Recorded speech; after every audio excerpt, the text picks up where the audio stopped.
going to do something very digital and set my screen up here so I can see.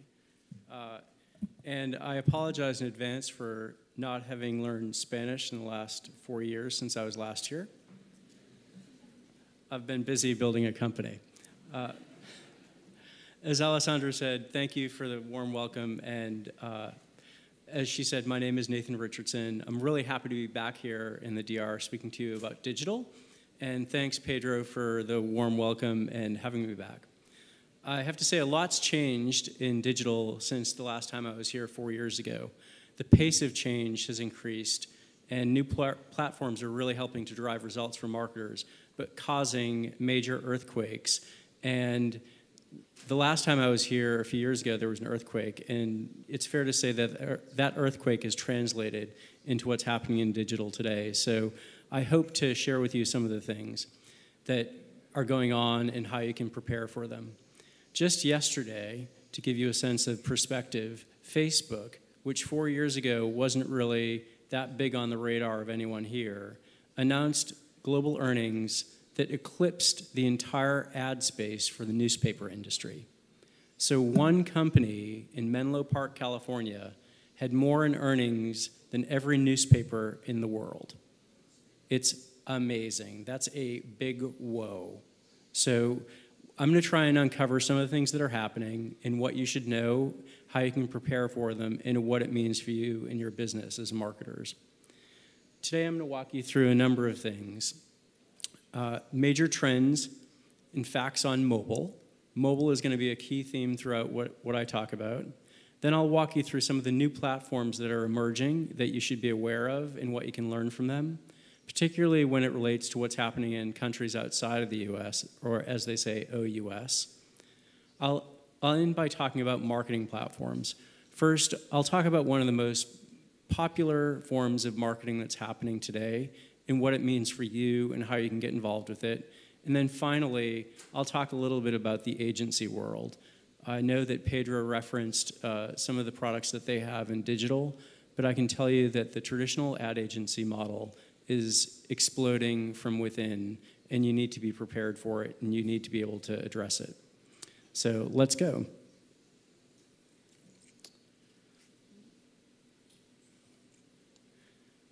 Digital is changing. I just want to give you this understatement. And we're not even in the third inning of digital. The last time I was here, we were talking about desktop, ad networks, and Web 2.0. Today, we're past Web 2.0 and deep into the mobile age. You heard about Facebook, Twitter, Instagram, and others growing. They're all growing at over triple digits. But what's it mean? I want to give you some perspective right now on what's changing. While desktop time spent on digital decreased by 30 minutes in the last year, print, TV, and radio dropped by 90 minutes collectively. Mobile quadrupled time spent, effectively increasing the amount of time that people are spending on their mobile devices, reaching 3 hours. That's amazing. It accounts for over 11% of the time spent on your media devices. That means that you have 11% more time to reach your users than you did before. It doesn't mean that there's less media because people are spending less time on TV and print. It actually means that you have more time. They're just doing it on mobile. So we're going to try and uncover where they might be doing this. Mobile and desktop are still imperative to what you do, but desktop dropping by 30 minutes in the last year really is confusing for a lot of marketers. They think that it means digital is going away. But in fact, mobile is your everything. If you're looking up a phone number, if you're using it as your camera, if you're playing a game right now in the back of the room, if you're using it as your remote control, your bank with Banco Popular, if you're using it for game scores with the latest baseball stats, you're ordering a taxi, you have a restaurant reservation, you're babysitting app, you're killing time while you're watching Me app. All those things can happen on an app on your mobile device today. There are over 350,000 apps available on the Apple Store alone. Your mobile device is your control center. Half of media time spent is on mobile. Half of your media time spent is on mobile. People trust their apps, that's where they're going, they're vetted, and they proliferate everywhere. Now let's talk some facts.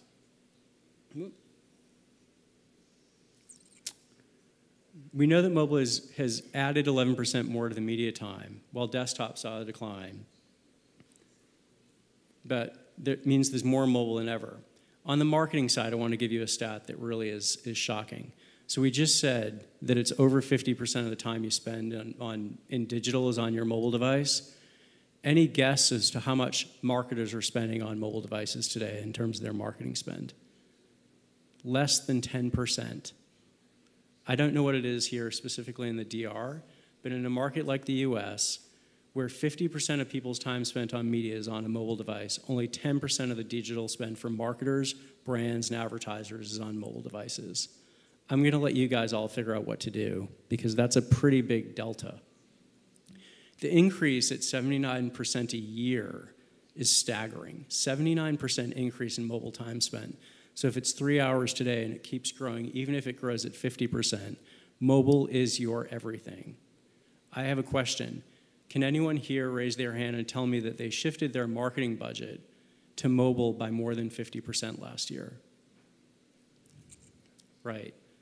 It's amazing. Now I want to ask, who here who doesn't have a mobile device on them right now? Everyone has a mobile device on you. You're not carrying around your desktops. You're not carrying around a laptop. You may be. But it's very likely that your mobile device is sitting in your hand, and it's your everything device. And you can consume media on it, yet marketers are not shifting their budgets there fast enough. And there's a lot of reasons for that, and hopefully we'll uncover why that is today.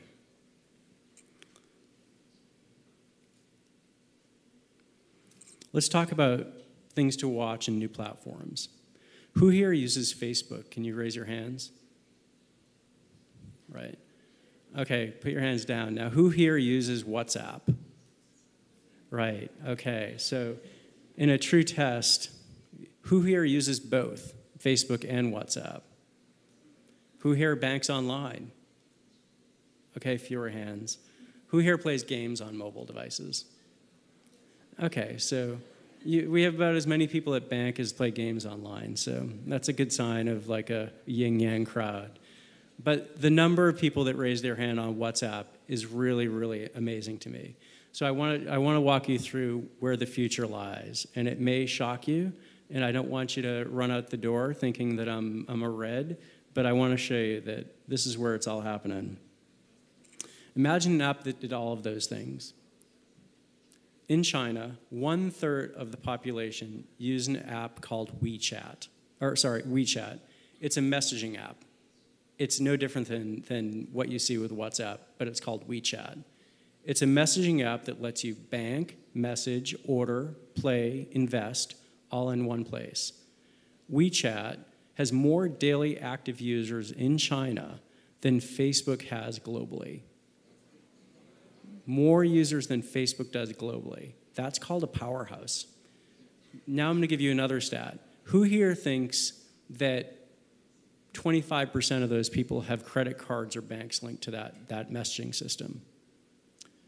Well, 25% of the people that are using WeChat have a credit card or a bank linked to their WeChat account, their messaging platform. The data marketing and the capabilities that are on WeChat are eye-opening, mind-boggling, and really worth discovering if you're a marketer, because things that are happening in China are the future where things will be happening here. So let's talk about, things get a little more colorful now. We're going from red to green. So I think 90% of the people that have mobile devices I heard today in Dominican Republic have WhatsApp. While there may only be 8% adoption in the US, from Mexico to South Africa, Spain to Singapore, over 70% of the people with mobile devices use WhatsApp. It's perhaps the fastest growing messaging app, and it is perhaps the one that will catch WeChat. But today you use it for things like communicating, calling, sending group text between your sales team, communicating with friends and loved ones in other countries. The key for WhatsApp has been one thing. If you talk to the founder of WhatsApp, who was a colleague of mine at Yahoo, he'll tell you, our goal is to make sure that WhatsApp loads faster than anything else on your phone and costs you less than anything that your telco could ever charge you. That's a really big challenge when you're looking at the number of countries where WhatsApp is operating and the number of people alone in this room that, one, don't want to run up their data charges on their phone, that may not have access to wireless, or that want to be able to do all the cool things that they're doing in China with WhatsApp, but realize that it'll eat into their data plan. So what does that mean?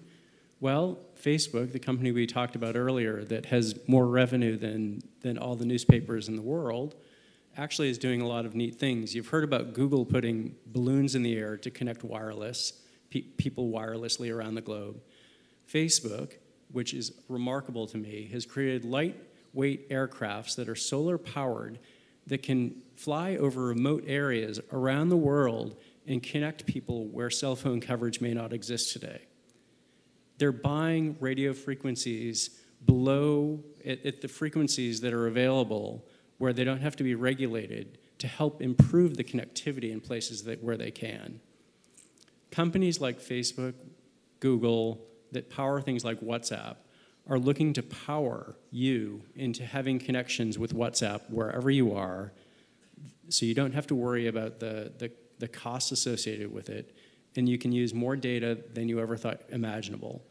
I know there are some people here from mobile companies and telco companies sitting right in front of me, so I may get run out of the room, but the big aha moment here is that these things are happening and the pace of innovation is accelerating, and I know that most of the mobile providers and telco companies are hyper aware of what's happening and engaged in figuring out ways they can be part of all of these changes so that they're not left out.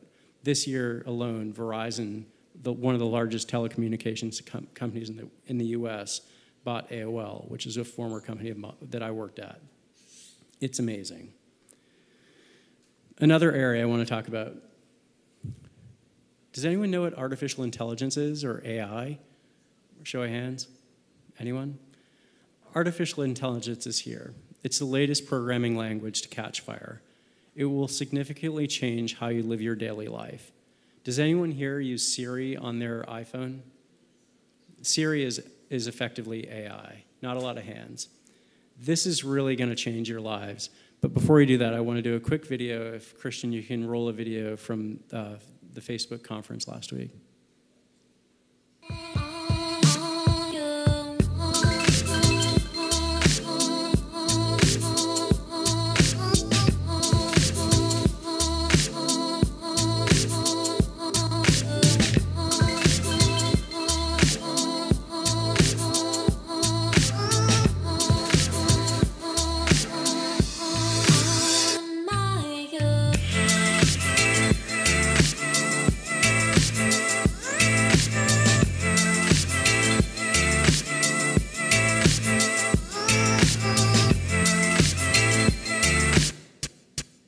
The reason I wanted to show you that, what you just saw there were a number of examples of how AI is being used in technologies and how bots are changing what you'll do in Messenger.